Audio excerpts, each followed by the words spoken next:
eh, le puse ese título a esta presentación para ponerlo dentro del marco del seminario de complejidad y economía. Y en realidad es, como dijo Ricardo, estoy tomando algunos elementos de lo que fue mi tesis de maestría y algunos elementos del proyecto de investigación de tesis doctoral aquí en el posgrado de Economía, en la sede del Instituto de Investigaciones Económicas, y que tengo la fortuna de que el trabajo me lo va a dirigir Ricardo. Y el título original en el proyecto es la dinámica de retroalimentación entre la población y el empleo en la Ciudad de México, aplicación de un modelo dinámico no lineal para los años 2000 y 2010. Entonces, voy a usar algunas herramientas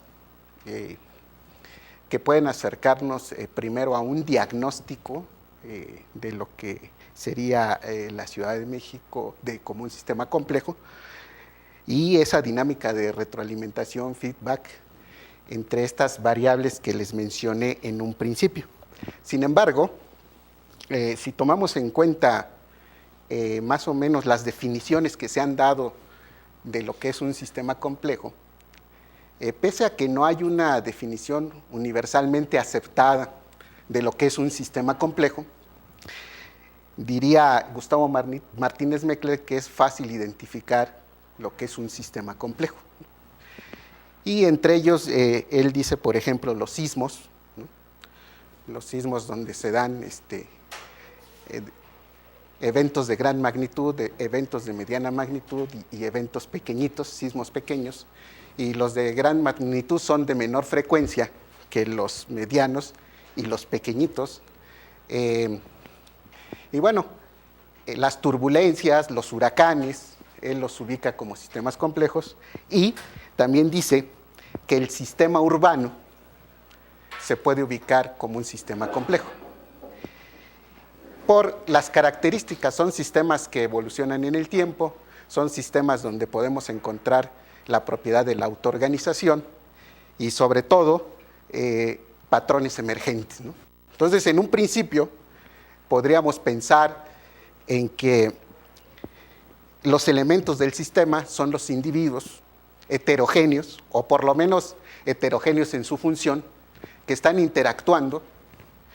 Por ejemplo, están los empresarios que invierten, los trabajadores que buscan empleo, el gobierno que toma decisiones o interviene tomando decisiones de obra pública, y un patrón emergente de un sistema urbano, pues es justamente el crecimiento urbano, ¿no? La mancha urbana. Pero a aquellos que estuvieron en la plática de Carlos Hesserson, él también hacía la metáfora de las ciudades como un sistema vivo o como un organismo vivo, y como tales también tienen propiedades de los sistemas complejos como la evolución en el tiempo, ruptura de simetría, autoorganización, patrones emergentes, etcétera, ¿no? Lo que hemos estado viendo un poco en las sesiones anteriores aquí. Entonces, en ese sentido, desde el punto de vista de estos trabajos que se han presentado y publicado, porque Martínez Meckler ha publicado y Hesserson también, podríamos ya desde ahorita responder la pregunta, ¿no? La Ciudad de México sí es un sistema complejo, pero vamos a ver algunas herramientas que se han desarrollado para mostrar en un principio, porque sería muy exagerado ahorita decir para demostrar que la Ciudad de México es un sistema complejo. Y sí me gustaría rescatar los problemas que todos ya sabemos, ¿no? La contaminación, el transporte, y dos cosas relevantes y por qué es importante estudiar las ciudades, y en este caso concreto la Ciudad de México. Carlos Hesserson nos daba un dato, que hay proyecciones que para el año 2050 el 50% de la población mundial va a vivir en ciudades, ¿no? O por otro lado decía Carlos Hesserson, La Ciudad de México es una de las ciudades que tiene un gran problema de movilidad, ¿no? Y los problemas de la ciudad son problemas dinámicos. Entonces, ahí esto lo digo a manera de introducción.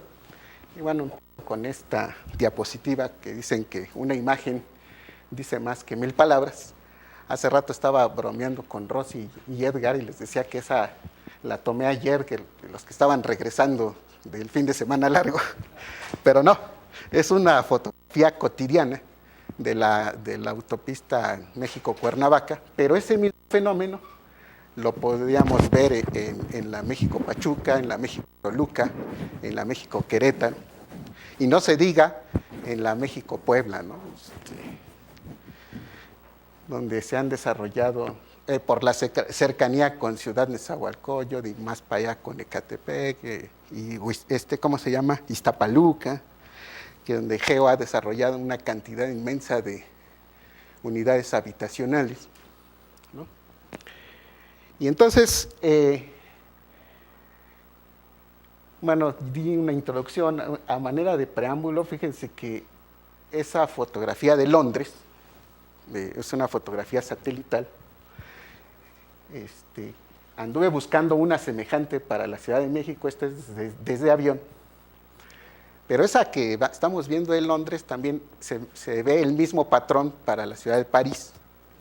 Y seguramente lo mismo, una vez, si alguien encuentra una foto satelital de la Ciudad de México, me la pasa, por favor, porque seguramente vamos a encontrar un patrón semejante para la Ciudad de México, tal como la voy a definir más adelante, ¿no?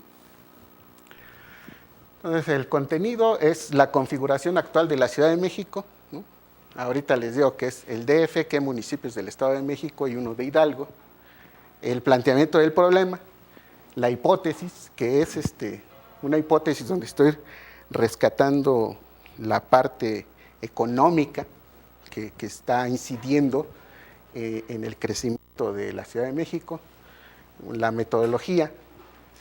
Y cuando digo posible aplicación del modelo, estoy diciendo que es factible, ¿no? Después dije, debía haber puesto, es factible aplicar el modelo de retroalimentación.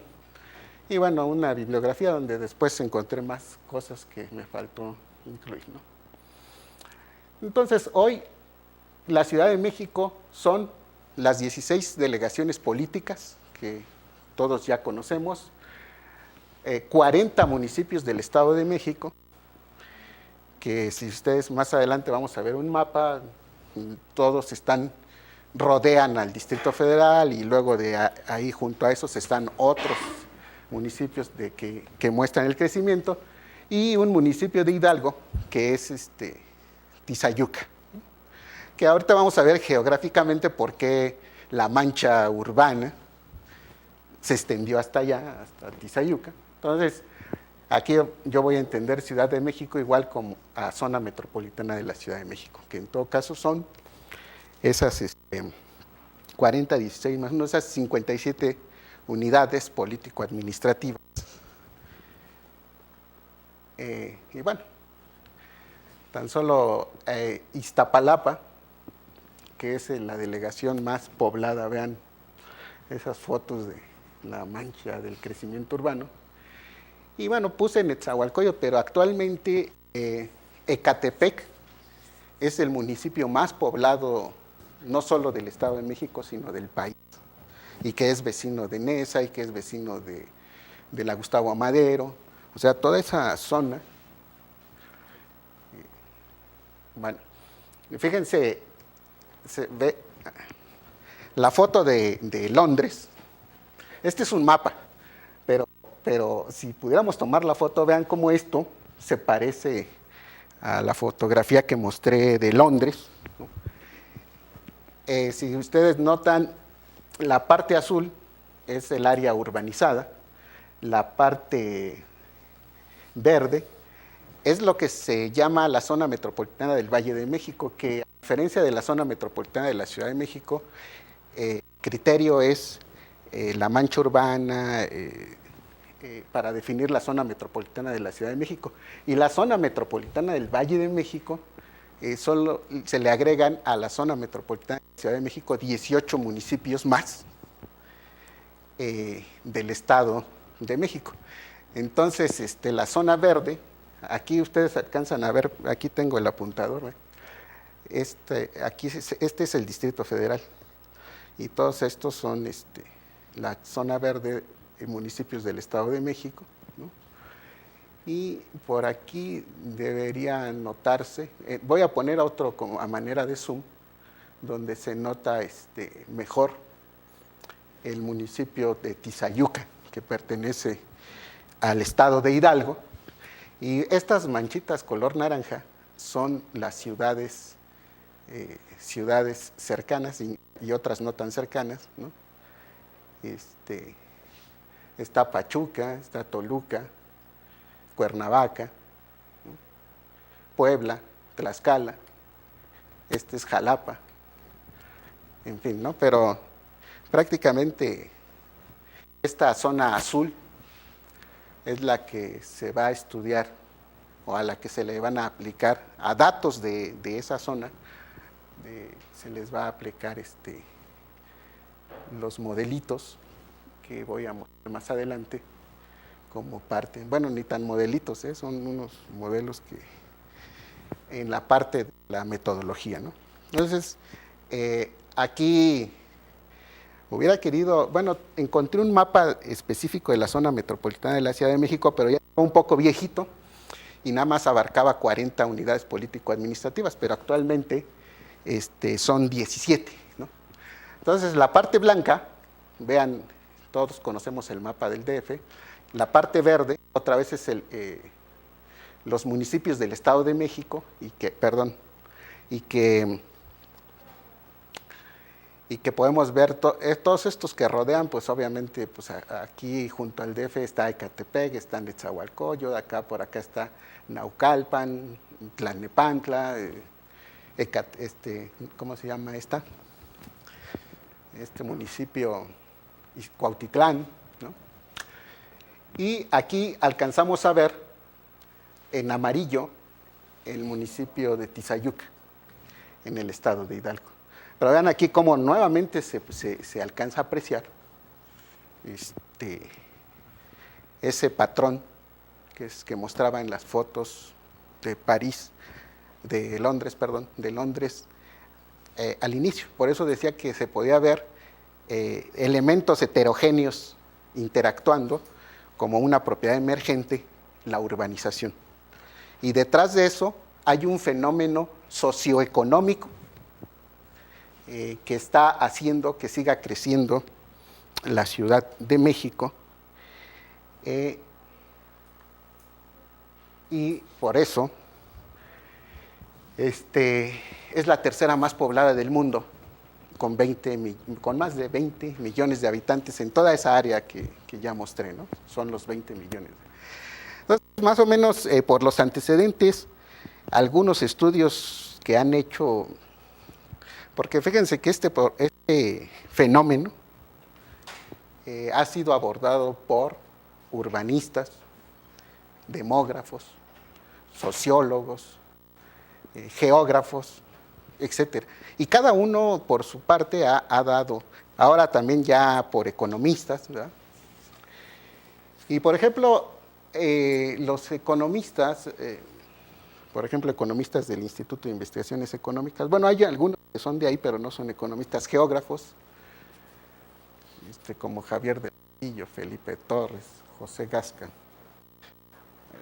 Casi todos sus trabajos siempre dicen, es que hay ahí un factor económico que está provocando que se configuren de determinada forma las regiones y las ciudades, ¿no? O por ejemplo el trabajo de Carlos Bustamante, que es economista y que se ha metido en esto, finalmente dice, no, pues descubrí en su tesis doctoral, descubrí que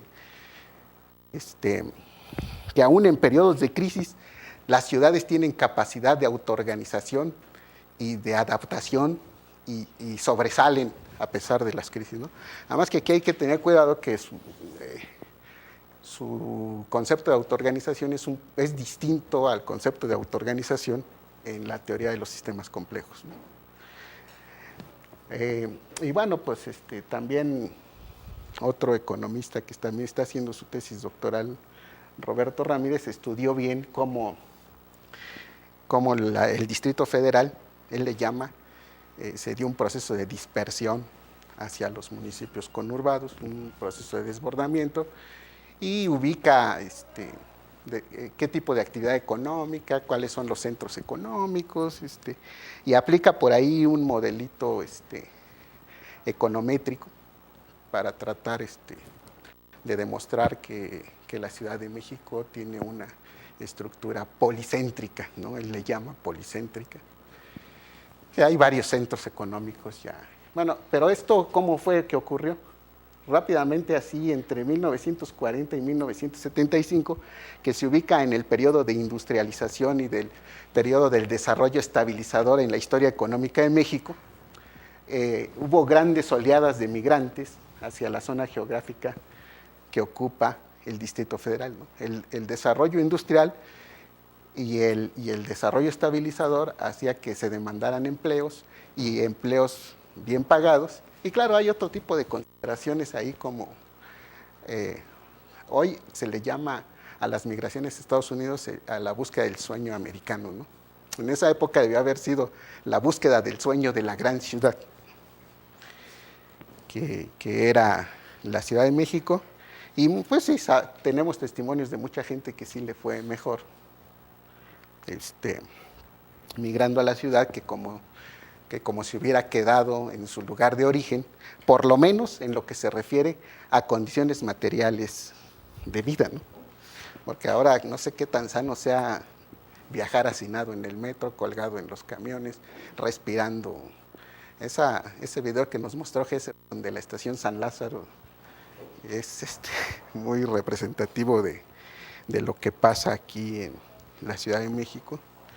No en todos los casos, pero ahora él también decía, él ha observado que hacen viajes desde de la periferia de la ciudad al centro de la ciudad. Bueno, entonces primero hay que ver que hubo una gran oleada hacia el Distrito Federal, y después entre el 75 y 95, los asentamientos humanos y gran parte de la actividad económica se desbordaron hacia la periferia. Es lo que les decía que estudió en su tesis de maestría y ahora lo está haciendo en su tesis de doctorado Roberto Ramírez, del Instituto de Económicas. Y bueno, esto es interesantísimo, que de acuerdo, el inciso D, que de acuerdo con algunos estudios y datos del INEGI, a partir del 95 hasta el día de hoy, hay una fuerte dinámica migratoria intrametropolitana, y yo ahí me faltó ponerle intermetropolitana en la Ciudad de México. Es decir, en esas 57 unidades que definí como Ciudad de México, ahora se están dando movimientos de flujos migratorios de gente que se muda del Distrito Federal al Estado de México y del Estado de México al Distrito Federal, y luego se mudan entre diferentes delegaciones políticas y entre diferentes municipios. Entonces hay ahí una fuerte dinámica migratoria, ¿no? En la Ciudad de México. Incluso los datos del INEGI del 2000 y del 2012 hablan también de tasas netas negativas de migración para la Ciudad de México. ¿Qué significa esto? Que la gente ya se está yendo de la ciudad. Es decir, ya está llegando mucha gente, pero también se está yendo, y son más ya los que ya están yendo de la ciudad que los que se están quedando a vivir. Y obviamente, para estudiar un fenómeno de ese tipo, las herramientas más adecuadas, una dinámica migratoria, son las herramientas de las ciencias de la complejidad, ¿no? Porque además aquí hay otro detalle, aquí está lo que les decía, que el INEGI reporta que en el año 2000, 1.337.800, es decir, casi 1.400.000, fue el flujo migratorio, y en el 2010 subió un poquito, pero subió. Esta información me la dio un demógrafo que en los censos de población y vivienda 2000 y 2010 se puede obtener la información sobre el número de personas que tienen su residencia en el DF y que trabajan en la zona metropolitana del Estado de México y viceversa, ¿no? Eso que decía Gesserson, que viajan desde la periferia y luego de regreso, pero hay unos que viven en el centro de la ciudad y tienen su trabajo en la periferia y así está ocurriendo este fenómeno. Y lo bueno es que ahora es factible acceder a esos datos, porque finalmente los modelos, para hacer aplicaciones hay que alimentarlos de datos y si son oficiales, pues mejor. Entonces, de ese fenómeno, el problema es ¿no? Si bien las causas por las que migra la gente son varias, el problema consiste en explicar teórica y empíricamente la dinámica de retroalimentación entre población y empleo, las relaciones causales que dieron origen a la concentración del empleo y la población en un primer momento, luego la posterior dispersión y finalmente esa dinámica que actualmente está presentando la Ciudad de México, ¿no? Y bueno, desde el enfoque de los sistemas complejos, realmente todavía no hay muchos trabajos para estudiar a las ciudades, ¿no?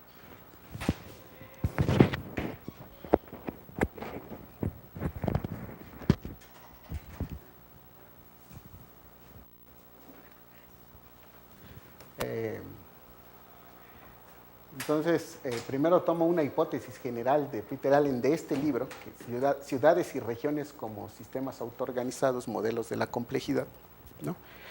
Es importante destacar que Peter Allen fue discípulo de Prigogine, de Ilya Prigogine, uno de los padres de los sistemas complejos, allá en la Universidad Libre de Bruselas. Y durante casi 10 años fue un trabajo de casi 10 años este libro, ¿no? El resultado de un trabajo de casi 10 años este libro, y justamente él tomó una de las ideas de Prigogine, quien dice que los sistemas dinámicos no lineales son los más adecuados para estudiar los sistemas humanos. Y podemos leer sistemas humanos como sistemas sociales. Entonces, él aparte que hace modelos que programa en computación y encuentra patrones, utiliza una de las herramientas más fuertes de la ciencia de la complejidad, que son los sistemas de ecuaciones diferenciales no lineales, ¿no?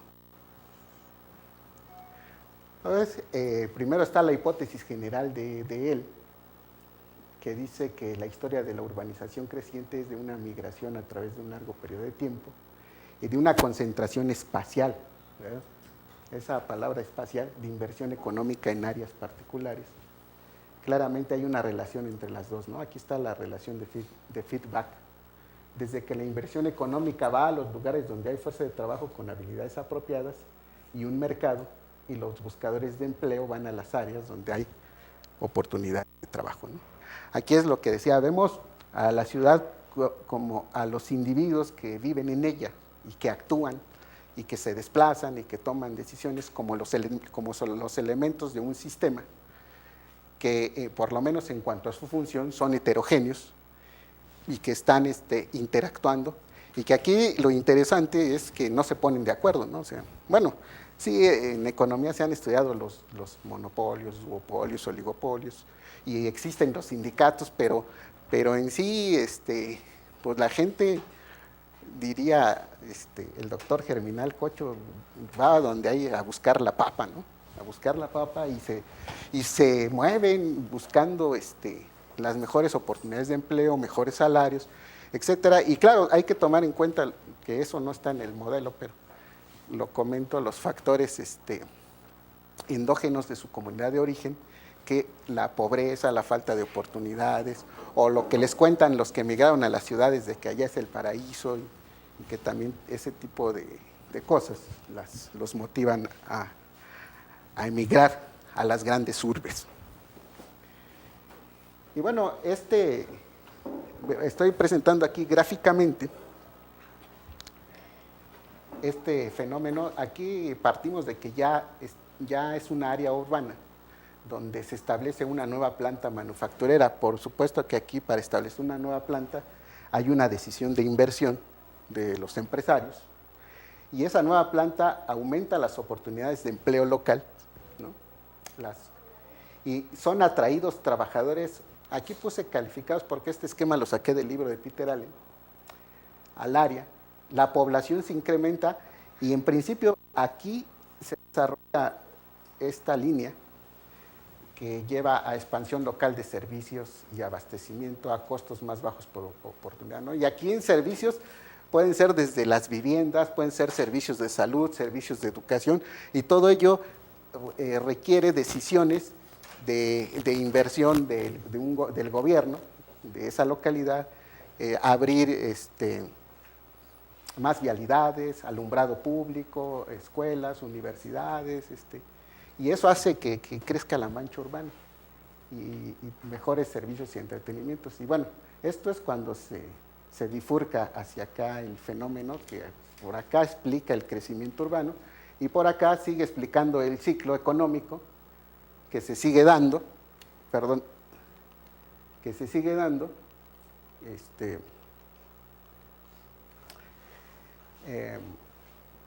y hay conexiones hacia adelante o hacia atrás provocadas por las expansiones de y luego una nueva planta y esto sigue forever, ¿no? Y aquí es un esquema para representar un poco esquemáticamente la hipótesis de Peter Allen, ¿no?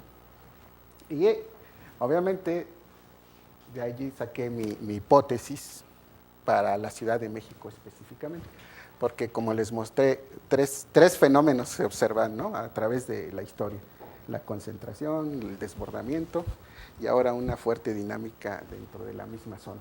Entonces, por eso digo que la concentración de la actividad económica y de la población en el Distrito Federal, su posterior desbordamiento a los municipios conurbados y la actual migración intermetropolitana, y aquí sí le puse intrametropolitana, de la zona metropolitana de la ciudad, son el resultado de una dinámica de retroalimentación entre inversión económica y flujos migratorios que inciden en el crecimiento urbano y poblacional de la Ciudad de México. Entonces, ahí esa es la hipótesis. Y la metodología. Aquí les estoy mostrando una ley de potencias que es la ley de Zipf, que ha sido aplicado para ciudades. Entonces, pero fíjense lo que dice, ¿no? Berry y Horton estudiaron la distribución de 38 países y solo 13 obedecen a la ley de Zipf. No todas las ciudades de todos los países se ajustan a esta ley de potencia, que para los que son economistas, nosotros esta la conocemos más como la distribución Pareto, que en realidad la distribución Pareto es un caso particular de la ley de Zipf, y Pareto la aplicaba para la distribución del ingreso, ¿no? Es para estudiar qué tan concentrado está el ingreso. Y bueno, Zipf la aplicó primero para ciertas palabras en los libros, la frecuencia con que aparecían determinadas palabras en los libros, y vio que cumplían con esta ley. Entre ellos se menciona el libro de Ulises, pero después se hicieron otros estudios donde no todos los libros se distribuían de acuerdo con la ley de Zipf, con la ley de potencia, ¿no? Entonces, incluso yo en mi tesis de maestría traté de hacer, hice aplicaciones de esta distribución, o esta ley, para los estados de la República, y no ajustan, ¿no? Y esas son con datos de los municipios. Y hay por ahí un trabajo que no me acuerdo su autor, pero dice que la ley de Zipf tampoco ajusta para el sistema urbano mexicano. Y hay que revisar más a fondo los trabajos de Igor Lugo, del CRIM, que aplicó la ley de Zipf para el sistema urbano mexicano. Entonces, y aquí está un poco lo que les decía, ¿no? Por ejemplo, estos son datos de los municipios, perdón, estos son datos de los municipios de la República Mexicana, ¿no? Digo, cada una de las entidades de la República Mexicana, es decir, son 32 datos. Y vean lo que pasa aquí, ¿no? Las colitas, cómo se salen y no ajusta. Además, aquí el exponente es de 0.87, ¿no? Para que ajuste a la ley de CIP, tienen que ser cercanos a 1. Pero aquí tengo este que saqué del libro de Peter Allen, que les mostré, y son para diferentes años a las ciudades de Estados Unidos. Vean cómo se distribuye, y ya cuando son más datos, en los últimos años como que está ajustando más a la ley de CIP, ¿no? Bueno, así venía la gráfica, pero dice que es de 1790 a 1940. Bueno, entonces, lo que hicieron el doctor Germinal Cocho y Gustavo Martínez Meckler, el doctor Mancilla, aquí presente, entre otros, fue buscar una distribución que resolviera ese problema de las colitas que no ajustan bien en algunas distribuciones. Por cierto, fue un proyecto PAPI y es de reciente publicación del 2009, este trabajo, donde encontraron en una distribución que, a diferencia de la de CIP, es una distribución con 2 exponentes, pero que también es una distribución rango-orden, donde se toman los valores del mayor al menor y luego se trata de ajustar a esta forma funcional, que ahorita pongo la función o la fórmula, y resolvió, bueno, la forma funcional de la distribución rango-orden es esta, donde R es el rango, N el valor máximo, K la constante de normalización y A y B son 2 exponentes de ajuste. Esto es muy importante porque, a diferencia de la ley de CIP, que nada más tiene un exponente, aquí hay 2 exponentes de ajuste que nos arrojan información que pudiera ser interpretada de acuerdo al fenómeno que se está estudiando. Y bueno, como vieron el nombre, la universalidad quiere decir que se ha encontrado en fenómenos de las ciencias, de las artes, que ajusta bien esa distribución. Eso tiene un significado muy fuerte, porque ¿cómo es posible que si de repente agarras una pintura abstracta donde tiene varios rectángulos y tomas las áreas de los rectángulos, pones los datos, luego la ajustas, y lo mismo una pintura? Y las notas musicales, se distribuyen también las notas musicales, como la Quinta Sinfonía de Beethoven, de la melodía Los Planetas de Holst, o Billion Dollars Baby de Alice Cooper. Se distribuyen con esa. Entonces, y también datos de población, y también datos no sé mucho del tema, pero de la información genética de algunas bacterias. Entonces, yo aquí nada más les voy a mostrar la aplicación que hicieron ellos, los autores de este trabajo, a la población de Valladolid y Zaragoza. Son 2 municipios de España. Y pongo porque después yo voy a hacer aplicaciones a la distribución de población para la Ciudad de México. Pero vean qué bien ajusta esto. Hay que aclarar que esto no es econometría, porque una vez alguien me dice, oye, es que están autocorrelacionados porque tiene la R cuadrada de 0.99. No, este es el ajuste a la línea, los datos de población a la línea. Entonces, vean, el A el exponente A, 0.95, el exponente B, 0.54 y la R cuadrada, 0.99 para Zaragoza y para Valladolid. Estas, nada más por el simple hecho, de observar los valores de A y B y el ajuste, nos está arrojando la información que la distribución de la población de estos dos municipios de España es semejante, ¿sí? Pero también aquí es muy importante si el valor de A es mayor que B o el valor de A es menor que B. De acuerdo a lo que nos vino a explicar aquí mismo en este seminario el doctor Germinal Cocho, dice que cuando el exponente A es mayor que el exponente B, está dominando la fuerza ordenada sobre la desordenada. O también se puede decir la fuerza determinista sobre la estocástica. Y por ejemplo aquí los dos son mayor el A que el B y son semejantes. Esto mismo lo encontré en la tesis de maestría para Jalisco y el Estado de México. Es decir, Jalisco y el Estado de México se distribuyen de manera semejante. Pero además dan más información ellos, ¿no? Ellos dicen, fíjense que en un libro, que por cierto muy recomendable,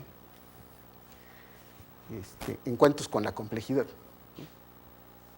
Ellos dicen que para ciudades europeas, estas dos son europeas, bueno, en este caso son municipios, el A es mayor que el B.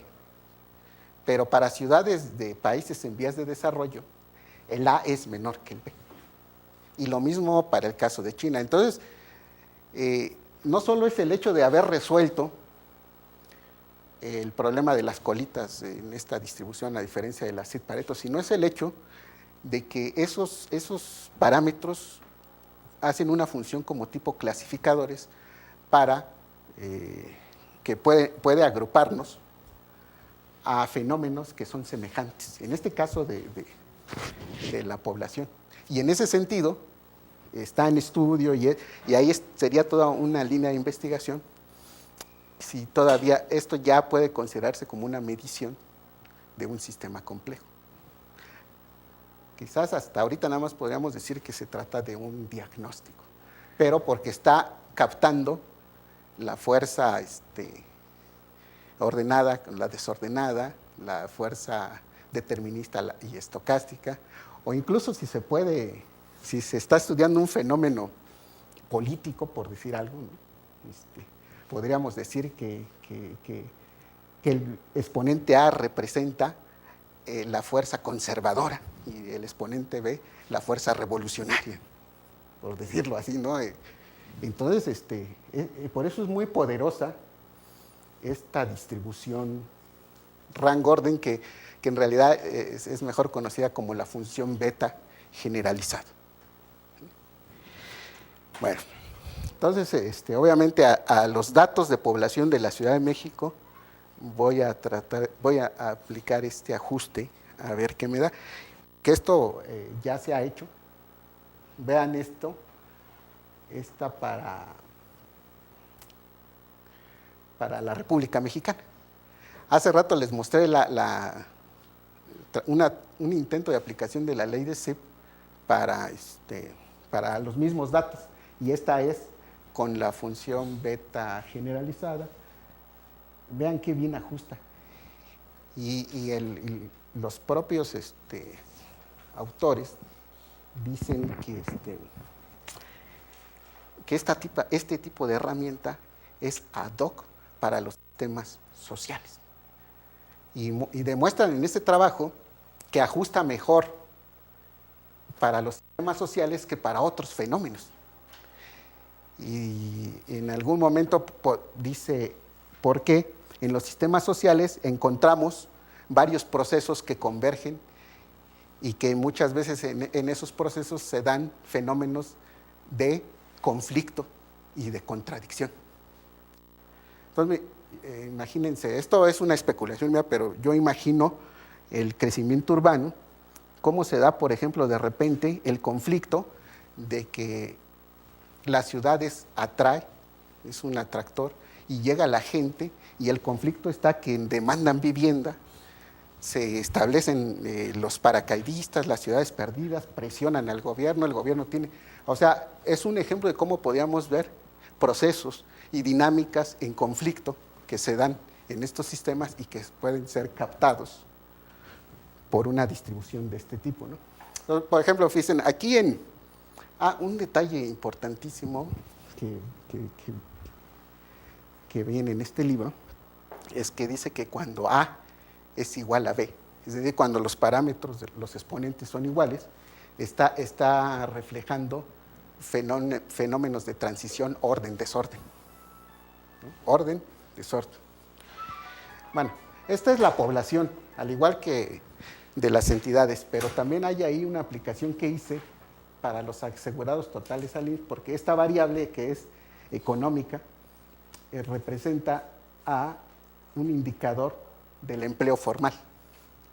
Estos son los que tienen, fíjense que en su distribución, aquí en esta variable evidentemente económica, pues está el Distrito Federal, el Estado de México, Jalisco y Nuevo León, donde están las ciudades, donde se desarrolla la actividad económica más importante, son las que tienen el mayor número de empleos formales.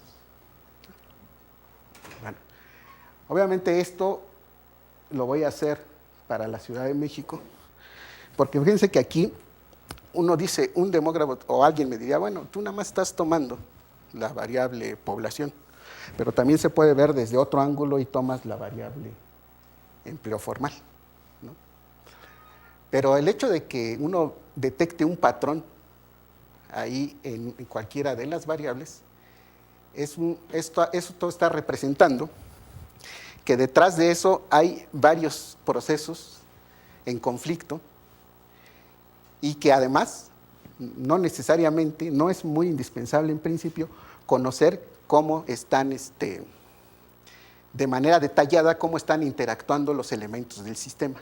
Es decir, que esta es, digamos, una representación meso de un fenómeno que se está desarrollando a nivel micro. Y que detrás podemos, aquí Germinal Cocho dice, aquí es donde debemos darle oportunidad al paradigma inicial, le llama él. Es decir, a los expertos en el tema que nos pueden decir qué puede haber detrás de esto, ¿no? Entonces aquí puede estar procesos históricos, sociales, económicos, por supuesto. Por eso decía que este es un fenómeno socioeconómico, ¿sí? Bueno, y me voy rápidamente.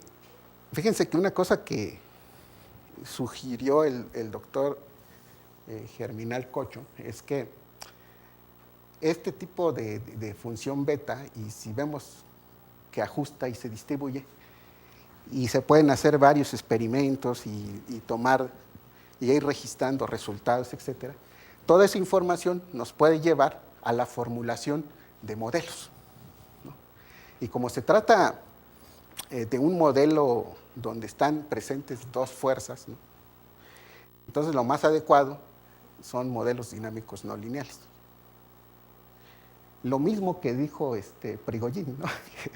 que para los sistemas humanos lo más adecuado son los modelos dinámicos no lineales, que la herramienta es los sistemas de ecuaciones diferenciales no lineales acoplados. Y pues un poco habría que hacer más experimentos para desarrollar un propio modelo así bien genuino, que digas tú eres el autor de eso.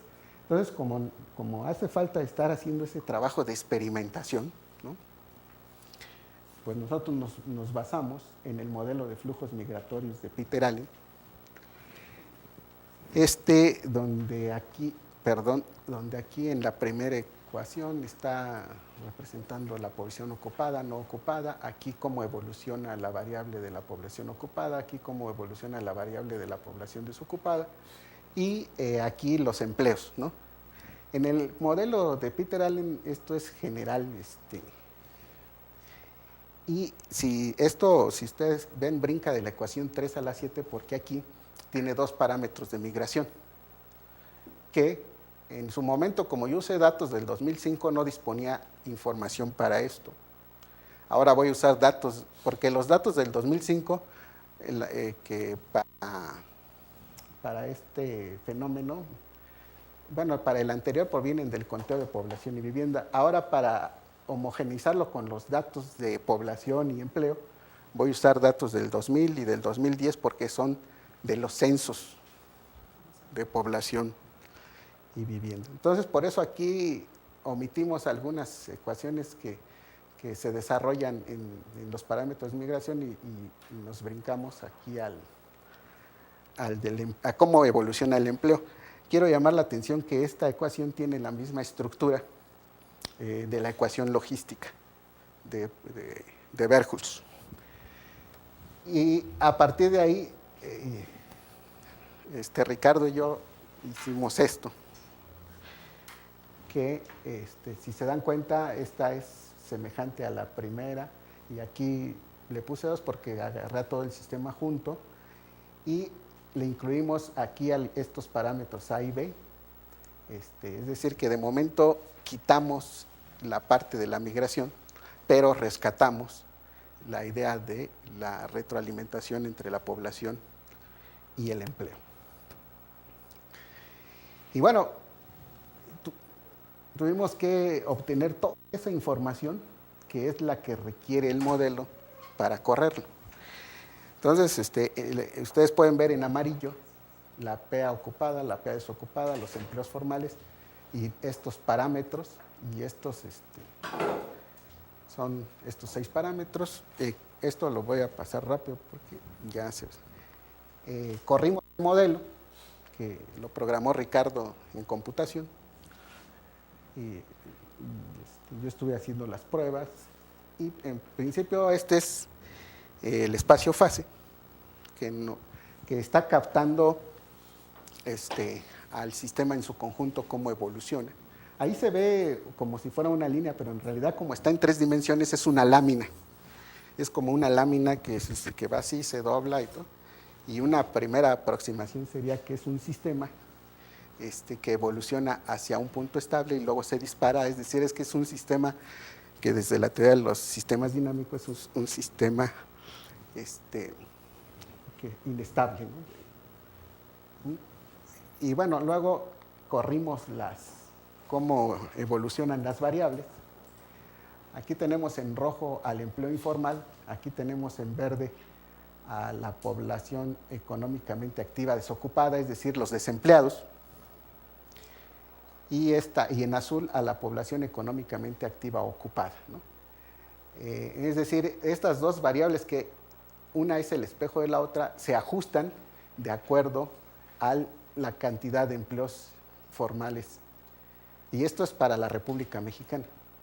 Entonces, aquí como que los empleos formales actúan como un parámetro de control del fenómeno. Es decir, si yo subo para acá en las condiciones iniciales, esta curvita se hace de otro modo.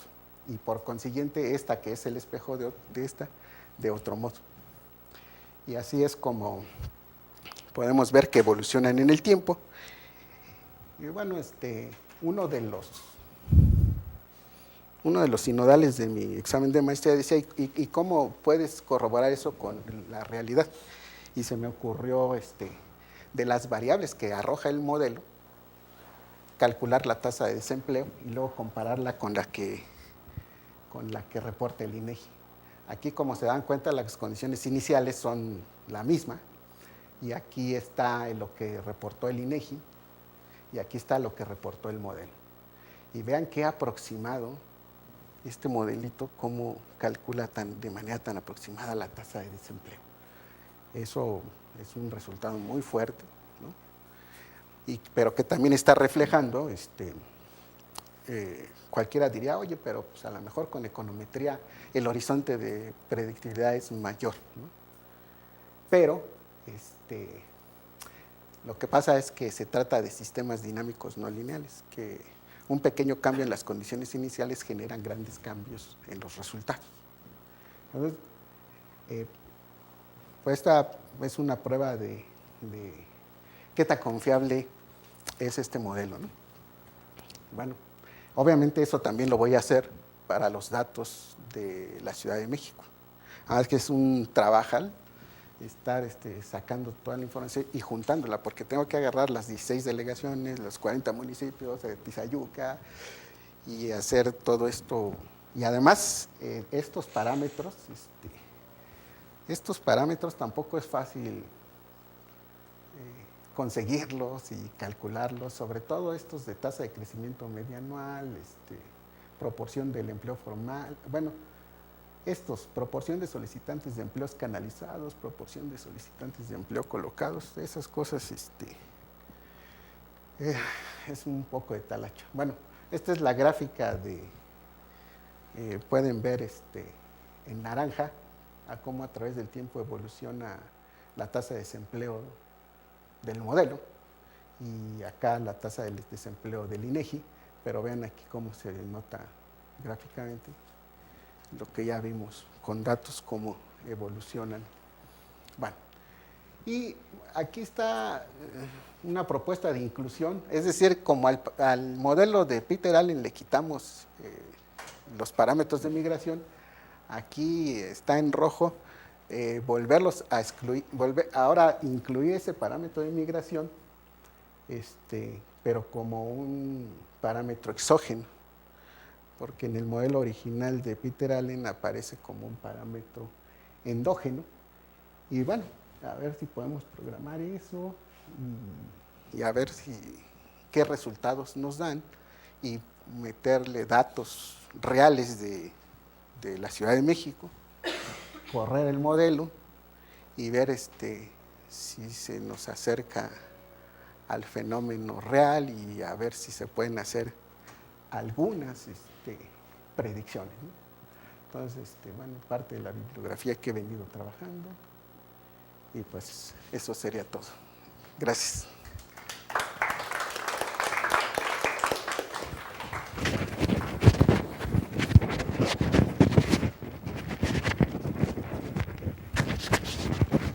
Cuando tú me marcaste la tasa de crecimiento de la población, le calculaste 1.20 o 1.26, algo así. Sí, sí.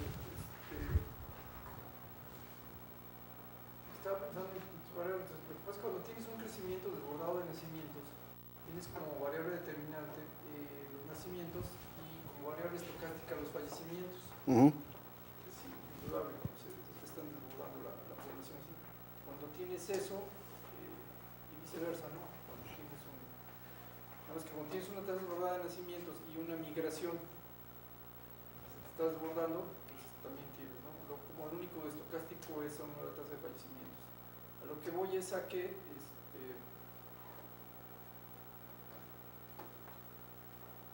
no te escuché como pusieras como limitante los nacimientos y los fallecimientos en tu modelo. Por eso te pregunto por qué les dio 1.26, tomando en cuenta que la población del Valle de México, el crecimiento de la población del Valle de México es cero. Digo, sí entiendo que ese número es para la República Mexicana. Sí, esa es para la República Mexicana. En el Valle de México la tasa de crecimiento es cero. Y no es porque aquí no nazcan bebés, nacen bebés. Sí, claro. Sino porque el fenómeno de migración y de migración ya hizo que el número de nacimientos y de muertos, de nacimientos, más los que llegan, es igual al número de los que se mueren. Por eso la tasa es cero. Sí. Entonces, lo pondría ahí nada más como un dato. Sí, sí, sí. Por así que sobre el escritorio, por si les interesa los datos, ¿no? Claro que sí. Sí, es razonable que esté pasando eso que tú dices. La tasa de crecimiento cero. Tiene tasa de crecimiento cero. Eso quiere decir que no han dejado de nacer bebés. Claro, claro. Pero como dices tú, los bebés que están naciendo son la misma cantidad de bebés que nacen, es la misma cantidad de personas que están muriendo, pero además los que nacen, los que llegan son iguales a los que se están muriendo. A los que nacen y los que llegan son iguales a los que están muriendo, ¿no? Exacto. Okay. Eso cambia una dinámica de población regional. Sí. Cuando solamente consideras como determinista que tu tasa de nacimientos es determinista y es estocástica tu tasa de fallecimientos. El modelo es distinto. Ok. Bueno, hemos querido hacer eso. Sí, Detallito me brincó. de acuerdo, gracias.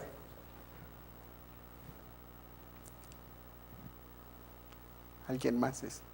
¿Algún comentario o pregunta?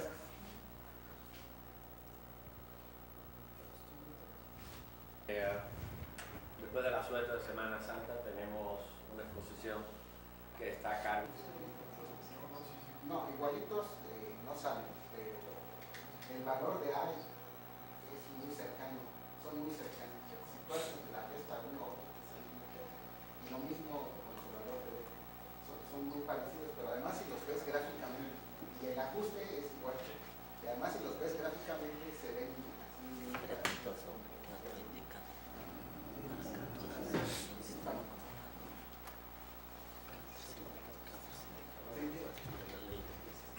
Con base en los criterios de población económicamente activa de INEGI, se podría corroborar o sugerir con el modelo que la población económicamente, que la tasa de desempleo es mayor realmente a la reportada por INEGI.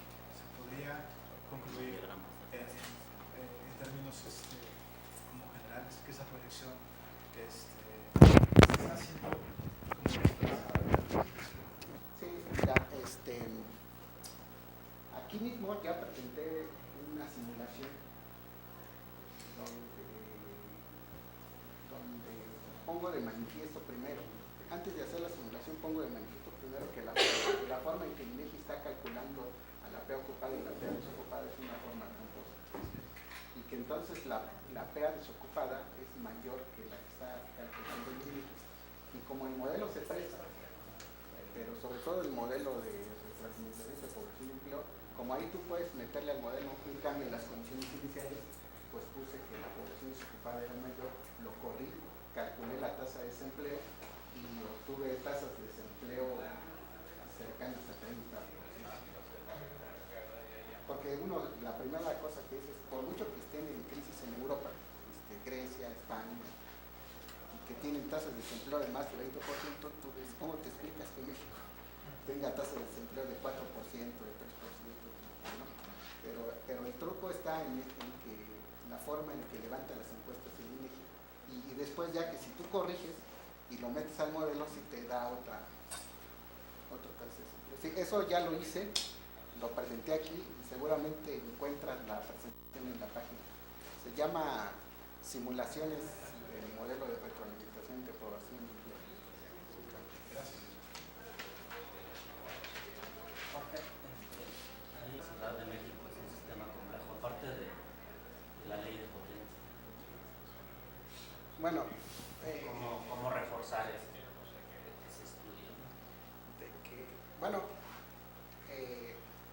otra cosa que se podría hacer y que tiene que ver con los tallercitos que va a haber más adelante es ahora con modelos multiagente. O sea, tú con un modelo multiagente pones los elementos del sistema a interactuar y ves qué resultados te arroja, pero aquí lo interesante es que meterle al modelo multiagente valores aproximados al fenómeno real que se está estudiando. A través de modelos multiagente, y también por ahí Germinal habla de redes complejas, donde también los valores de las redes complejas se distribuyen de acuerdo con la función beta generalizada. Y otra cosa que sugiere Edgar es que como este modelo te arroja datos en términos discretos, poder tomar los datos que te arroja el modelo y después aplicarlos, a ver si ajustan a la función beta generalizada, como que es un poco a la inversa, y pudiera ayudar más a este diagnóstico del sistema complejo. Y más allá de las metáforas y las analogías, como lo que dice Hesserson, que hay que ver un organismo vivo y que tiene todas las propiedades de un organismo vivo, las ciudades. Ese modelo que es como tiene como las propiedades de un organismo vivo, ¿cómo? Bueno, Gustavo Martínez Meckler y Germinal Pocho bueno, sobre todo Gustavo Martínez Meckler dice que los nichos ad hoc para estudiar los sistemas complejos son los sistemas biológicos y los sistemas sociales. O sea que ahí encontramos, es más probable encontrar las propiedades de los sistemas complejos como patrones emergentes, evolución en el tiempo, retroalimentación entre las variables que van cambiando las reglas del juego, sensibilidad a condiciones iniciales. Eso es lo que dicen Gustavo Martínez Meckler y Germinal. ¿Cómo se llama el libro? Encuentros con la complejidad. ¿Lo publican aquí nunca? Bueno, lo pueden encontrar en siglo XXI y en la Gandhi, y no es muy caro, ¿no? 120. Como 120 pesos. ¿Mande? Este libro es compilado por Jorge Flores Valdés y Gustavo Martínez Meckler, y aquí viene una versión en español de lo que es la universalidad y la distribución de rango orden. Incluso aquí ellos lo titulan, el trabajo lo titulan,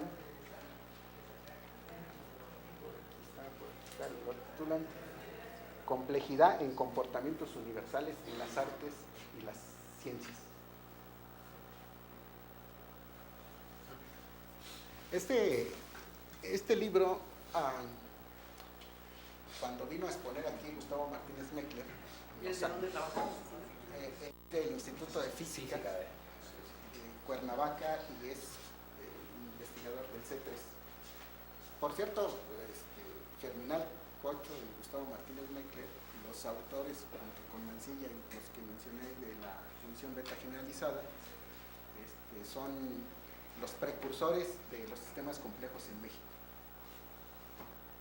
Y hemos tenido la fortuna de tenerlos aquí.